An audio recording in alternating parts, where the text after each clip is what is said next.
Oh, welcome to a meeting of the Public Safety Committee of the City Council. We have a quorum. To my immediate right is Councilor Jeff Thompson from Ward 5, and to his right is Councilor Shirley Azak from Ward 7. I do want to apologize to our guests and to the public for starting late. The meeting was supposed to begin at 6:30, but unfortunately traffic has kept a couple of our other members away from here, and Councilor Azak was detained trying to get through the traffic to get here. So with that said, Madam Clerk, would you read the agenda item? Item number 1, petition to place a non-binding referendum question on the November 7th, 2023 city election ballot. Invited to attend, Derek Salamone, Brockton Police Patrolman Union, Troy Clarkson, Chief Financial Officer at Designee, Gamliel Lachur, Milan Bala, Dina M. Colby.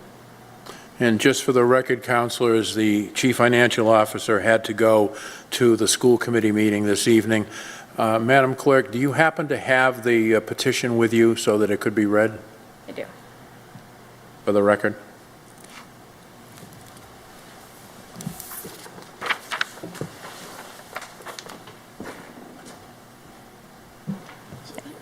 Okay, I guess you. Yeah, I don't know how good your eyes are. Thanks. We, the undersigned eligible voters of the City of Brockton, in accordance with Massachusetts General Laws, Chapter 53, Section 18A, petition to submit the following non-binding ballot resolution to the Brockton City Clerk for its inclusion on the Tuesday, November 7th, 2023 General City Election ballot. Shall the City Council and Mayor be instructed to vote in favor of an ordinance that aims to establish a civilian review board in the City of Brockton? The purpose of this board is to operate independently of the Brockton Police Department and handle investigations into complaints of police misconduct. Additionally, it seeks to ensure that the internal affairs review process of the Brockton Police Department is conducted fairly and thoroughly. The board will also undertake the task of reviewing the existing and proposed policies and procedures of the Brockton Police Department, implementing necessary reforms when required. The primary function of the board is to serve as a central point of contact for individuals with concerns or complaints related to the Brockton Police Department or its officers. This board will provide a platform where these concerns can be voiced, heard, and responded to in a timely manner. To fulfill its responsibilities effectively, the board will be granted both the staffing and legal authority necessary to conduct independent investigations and reviews of policing in Brockton. The structure of the Civilian Review Board shall consist of no fewer than 3 staff members, including a director, investigator, and administration. These members will work together to ensure the smooth functioning of the board and accomplishments of its objectives. Additionally, the board shall be allocated an operating budget of no less than $250,000 allocated from the City of Brockton's budget to support its activities and initiatives. The board shall possess the authority through majority vote to terminate or discipline any officer found to have violated department policy and procedures. The composition of the board shall consist of 5 community members elected by the public, 1 civil rights attorney who has been approved by the City Council, and 1 former law enforcement officer nominated by the police chief and subsequently approved by the City Council. To effectively fulfill its responsibilities, the board shall be granted the power to subpoena testimony and documents from any relevant source, including officers, police personnel, to aid in its investigations. Furthermore, the board will actively cooperate with and provide documentations of complaints, investigations, and findings to the Massachusetts Police Officer Standards and Training Commission, POTS Commission.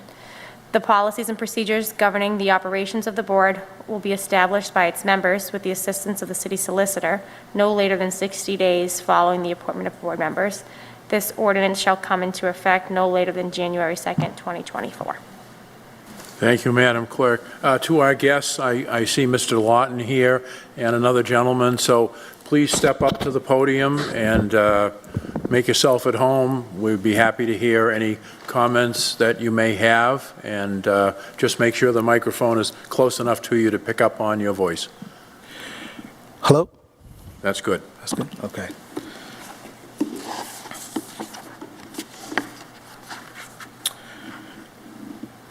Ladies and gentlemen of the Public Safety Subcommittee of the Brockton City Council, thank you for the opportunity to address you today. My name is Gamaliel Latour, resident of the City of Brockton and co-executive director of Brockton and Faith Community. I stand before you not only as a concerned citizen, but as a visionary advocate for justice and accountability in the great city of Brockton, Massachusetts. Today, I urge you to fulfill your vital role in ensuring the safety and trust of our community by placing the ordinance for the creation of a civilian review board with subpoena power on the ballot for this November's election, allowing our citizens to decide its fate. In these times of change and progress, we must recognize the undeniable truth that the traditional systems of oversight and accountability have failed us. The people of Brockton, like many across this nation, have voiced their discontent with a system that has too often protected those who should be held accountable for their actions. Our city deserves better, and the creation of a civilian review board with subpoena power is the answer, an essential step that empowers our citizens to have a direct say in their safety and justice. This civilian review board, with the authority to subpoena witnesses and evidence, will bring transparency and fairness to the forefront of our public safety institutions. It is a bold initiative that will ensure that the guardians of our community are accountable to the very citizens they serve. By placing this ordinance on the ballot, you are providing our community with the opportunity to decide by democratic vote whether this board should be established. The state of Massachusetts created the Post Commission, the Peace Officer Standards and Trainings Commission, which was enacted as part of the Criminal Justice Reform Act of 2020. Their mission is to improve policing and enhance public confidence in law enforcement by implementing a fair process for mandatory certification, discipline, and training for all peace officers in the Commonwealth. The largest city in Massachusetts, Boston, by city ordinance in 2020, saw fit to create a separate and local civilian review board called the Office of Police Accountability and Transparency to investigate complaints of police misconduct. Their office also has an internal affairs oversight panel that ensures the Boston Police Department's internal affairs review process is fair and thorough.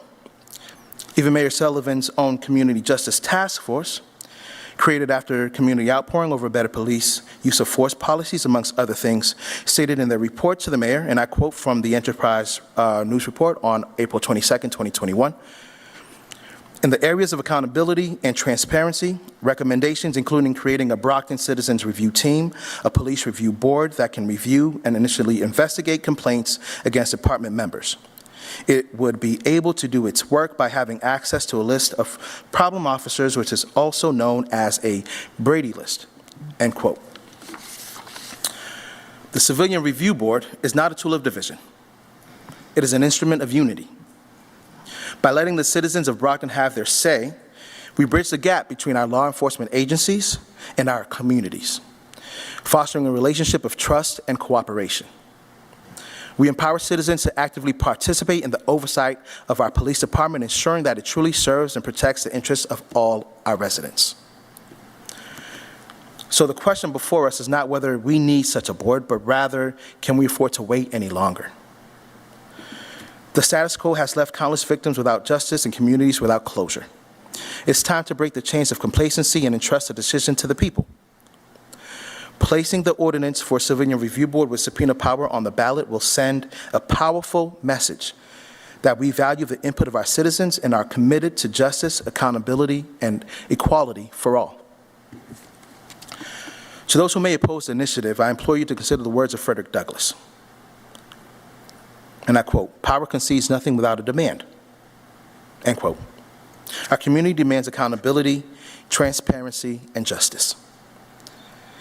We demand a brighter future for our city, one where safety is equitably distributed and where the actions of those in authority are subject to the scrutiny of those they serve. Brockton has always been a city of visionaries and trailblazers. We have a proud history of leading the way, and today, we have the opportunity to continue that legacy by entrusting our citizens with the power to decide.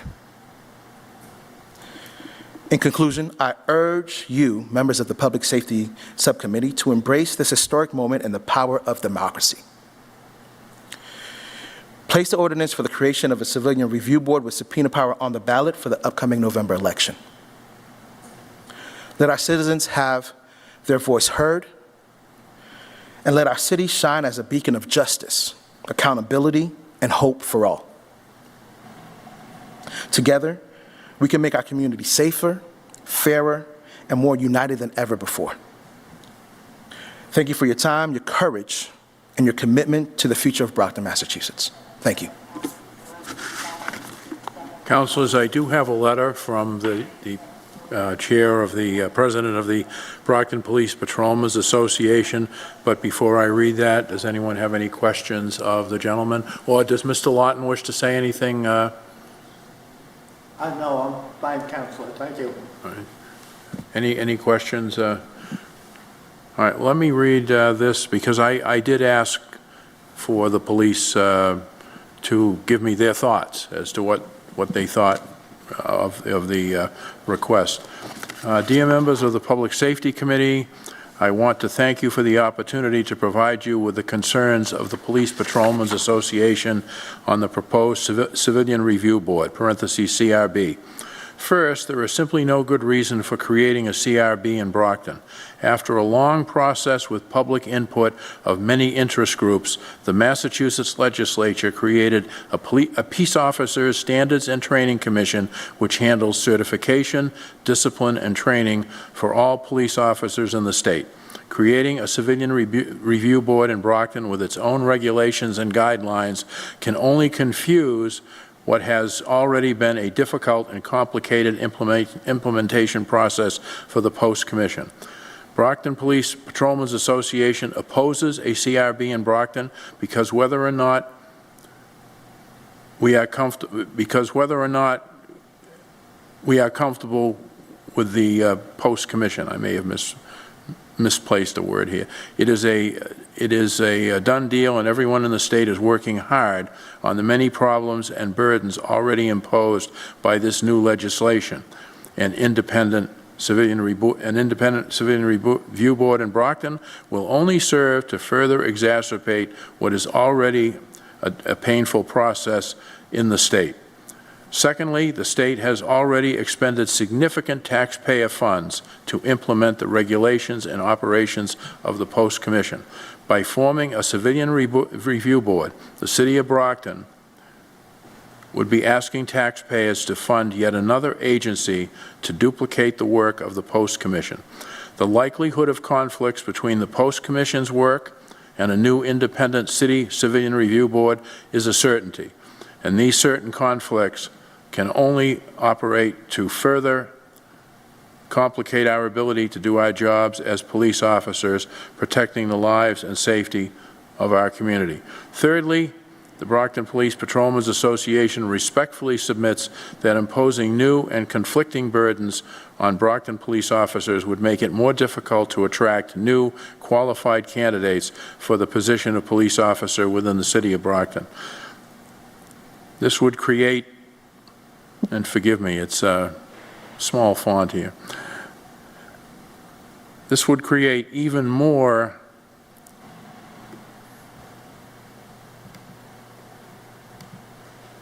just want to make sure we have this accurately. This would create even more oversight than is already in place, and we feel that that would reduce the amount of people that would seek a career in law enforcement in Brockton. Fourth, the proposed ordinance conflicts with our collective bargaining. It takes oversight away from the Chief of Police and puts too much control in the hands of people who are not familiar with policing issues and are not law enforcement professionals. How can people who are not familiar with policing issues or law enforcement be given the authority to supplant the authority of the police chief in Brockton? And why should this civilian review board be permitted to make critical operational and disciplinary decisions over police matters, as well as police officers and their actions? As mentioned earlier, the state already has an oversight committee in post. Why do we need a local review board when Post is already notified of reportable incidents by our own internal affairs department? It adds to the level of bureaucracy and is simply too much. We do not need a local level of oversight when one at the state level is already in place. The members of the Brockton Police Patrolmen's Association work hard in enforcing the law as well as protecting citizens of Brockton. Sometimes decisions are made in a split second that affects the lives of everyone involved. We do not want officers second-guessing themselves at incidents because of oversight. By having continued in more levels of oversight, it will cause officers to overthink, which in turn could only cause citizens to get hurt, but also the officers themselves as well. And it's signed by Derek Salamone, President of the Brockton Police Patrolmen's Association. And I will provide a copy, Madam Clerk, for the record. Any questions or further comment? Just as chair, I would like to say that I did some research in this, and I was quite pleased to see that the Post Commission published names of hundreds and hundreds and hundreds of officers across the state who had discipline issues, including some were just motor vehicle accidents and they were sent to retraining, but others were very, very serious. And I will say, sir, in my career and in my years in public service, I think the tide has turned. I have seen a much greater awareness of the need to hold police officers accountable. We've seen it in other parts of the country. We saw it here, and you're a lot younger than I am, but I remember when our police chief was arrested for taking cocaine from an evidence locker, and he actually went to prison. So I do think we've entered a different era of police accountability. I happen to be one that thinks we ought to let the Post Commission be that independent authority, not connected to any politics or any familiarity with local officers, and allow them to investigate and take the appropriate action.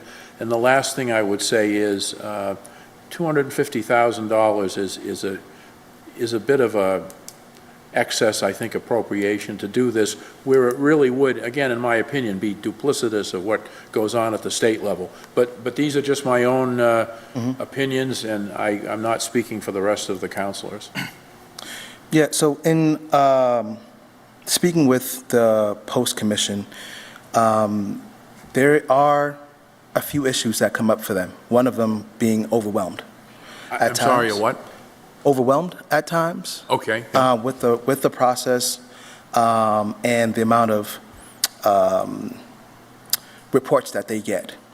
In the report that they did submit, there were 11 officers from Brockton who were identified as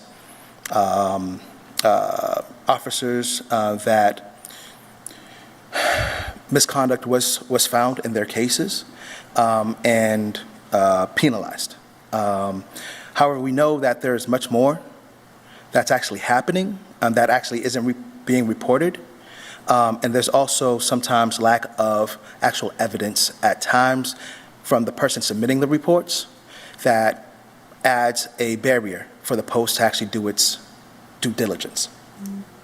I do have here, and I must say with the letter that was written by the patrolman, the member from the Patrolmen's Union, some of those were opinion and not fact. But I do have some facts here from the Connecticut ACLU as well as the National Association for Community Oversight of Law Enforcement. So I'd like to just go over them really quickly if you would permit me. Please, yeah.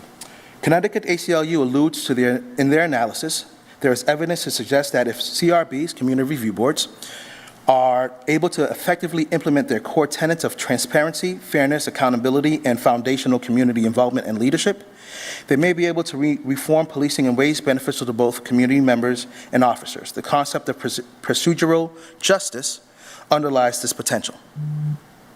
In 2021, Nicole, which is the National Association for Community Oversight of Law Enforcement, surveyed the literature on procedural justice and found 4 key components.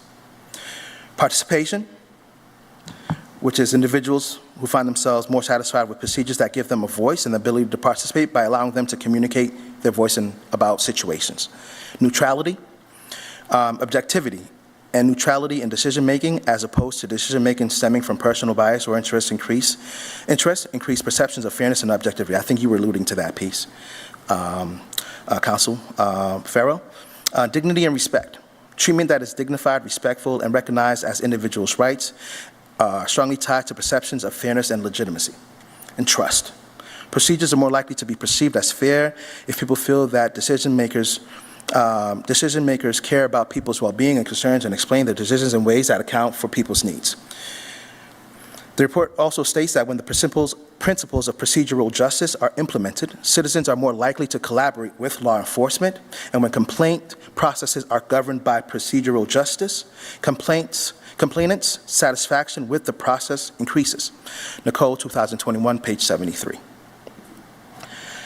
And critically, when officers perceive their work environment to be procedurally just, they are less likely to engage in misconduct, their trust of the community increases, they are more likely to support policing reforms, and officer well-being increases.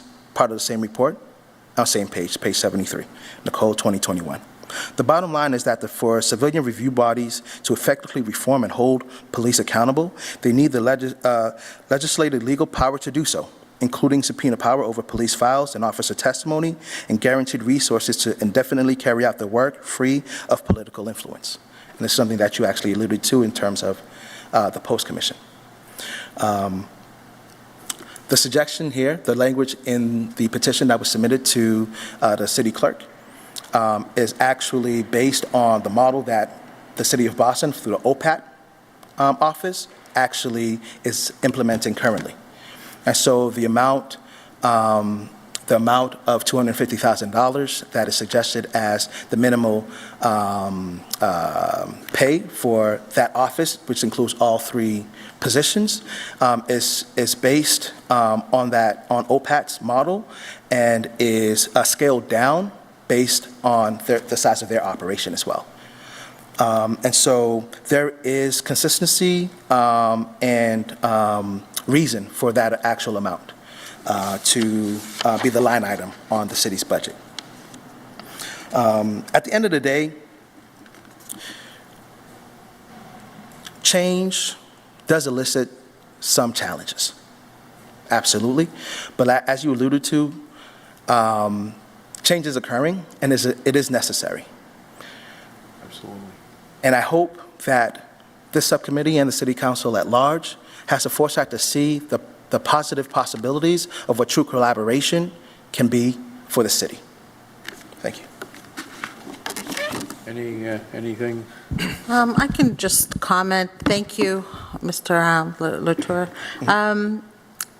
You know, I agree with part of what was proposed to us. There are a few issues that I have with the subpoena power and with the $250,000. Right now, we're struggling to get more police, to hire more police. So I think this, maybe that in the future this could happen. I just don't see it. I feel right now we need to focus on building our police force. And I mean, I take into consideration what the police, the head of the police union, his letter, his notes. So I would like to see maybe further discuss this, bring them in and have them actually speak on this matter. Or I just feel like it needs to be looked at a little more deeply. But that's just my comment. Thank you, councilors. Okay. Councilor Thompson. Thank you, Mr. Chair, and good evening, sir. I appreciate you coming here and bringing this forward. I did read the petition that was just read by council, and I also listened to the comments of both the chairman and our Officer Salamone. And it sounds like the Post Commission has just been passed in 2022. It's being implemented currently. I think we should give it its time to work. I think that collaboration was multiple years long effort to put something on the books that can affect change in police departments across the Commonwealth. I tend to agree with Councillor Farwell that there has been a sea change throughout the country and the Commonwealth particularly, that we support our police departments, but like any organization, there can be bad actors, and I think the Post Commission was put together to help address those problems in our police departments.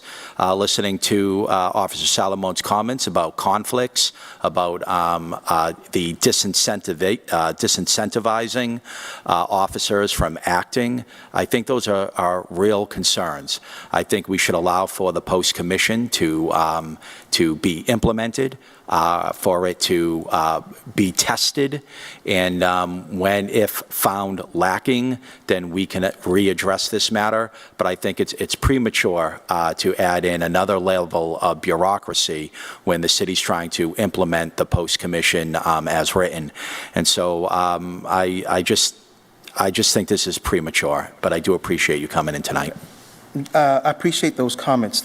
So the city isn't necessarily implementing the post-commission. Post-commission is already operational.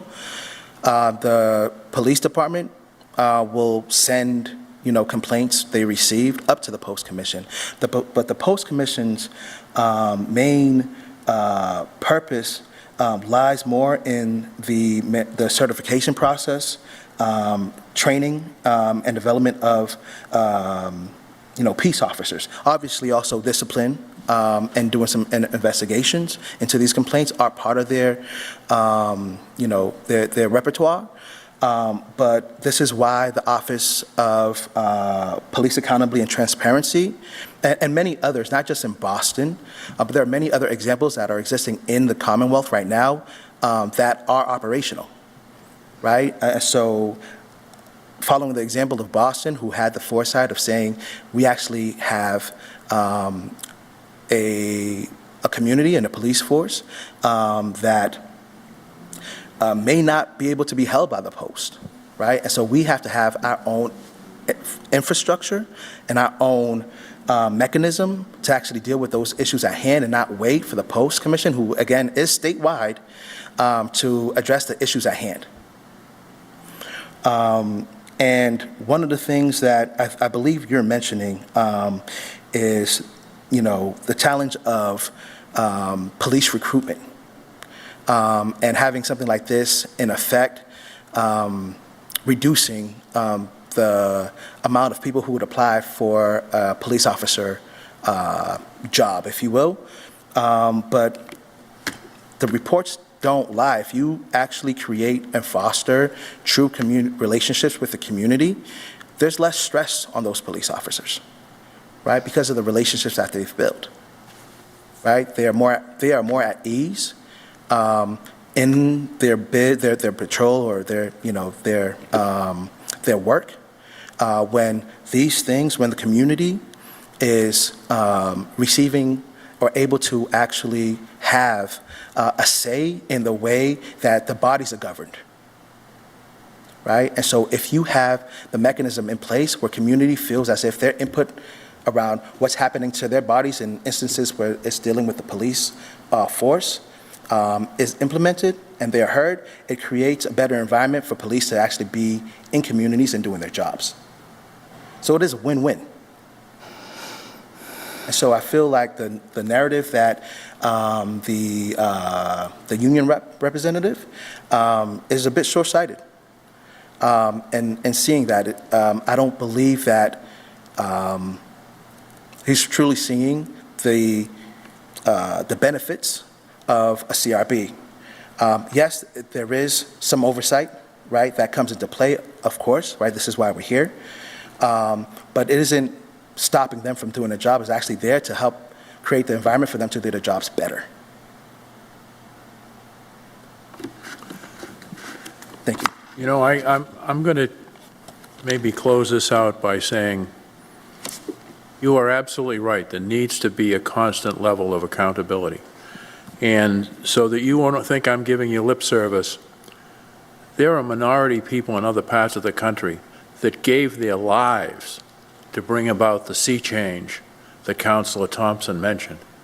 I mean, you know that to be a fact. We've seen it on television. We've seen the trials. They gave their lives to get us where we are now. In this state, we took a giant leap forward, and we created that Post Commission, and I just looked up their website. All you have to do, I shouldn't say all you have to do, there are a number of steps. There is a place on their website where the public, not a police department, can file a complaint of misconduct against a police officer, and it says, misconduct complaint form for members of the public only. Use this form to submit a complaint about police officer misconduct to the Peace Officer Standards and Training Commission. Law enforcement agencies should not use this form. And the reason I like this is because, unfortunately, at the local level, everybody's got friends, everybody's got acquaintances, everyone tends to know everyone else. But if a complaint goes into these people in Boston, it's completely independent and objective. It takes it away from our police chief, takes it away from any of us getting involved, and just respectfully, I think that's the way to go. If I were going to spend 250 grand, I'd buy body cams.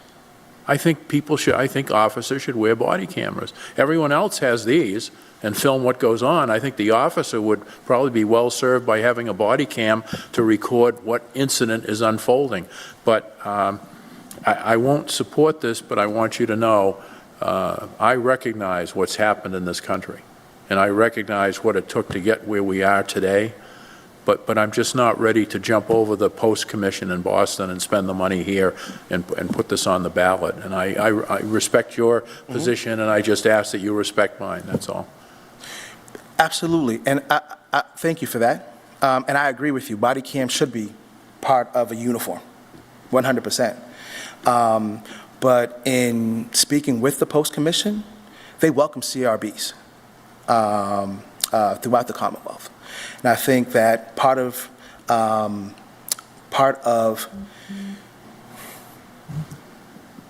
the knowledge base around the civilian review boards should also take in consideration the Post's stance as well. But thank you. Thank you. Thank you, sir. So, councilors, the procedure should be to make a motion to recommend this favorably, but then vote Accordingly. either yes or no. I would be voting no, because I'm not going to recommend it favorably for reasons I've just articulated. But if somebody makes a motion to recommend favorably, we can do a vote. I make a motion to recommend favorably. And I'll second that. And on the motion, Councilor Razak, No. Councilor Thompson, No. and the chair votes no. But with thanks to the gentlemen for taking time out to come in here. Thank you. Thank you. All right, if there's no further business, motion to adjourn? Second. Second. All right, all in favor, all opposed? We are adjourned.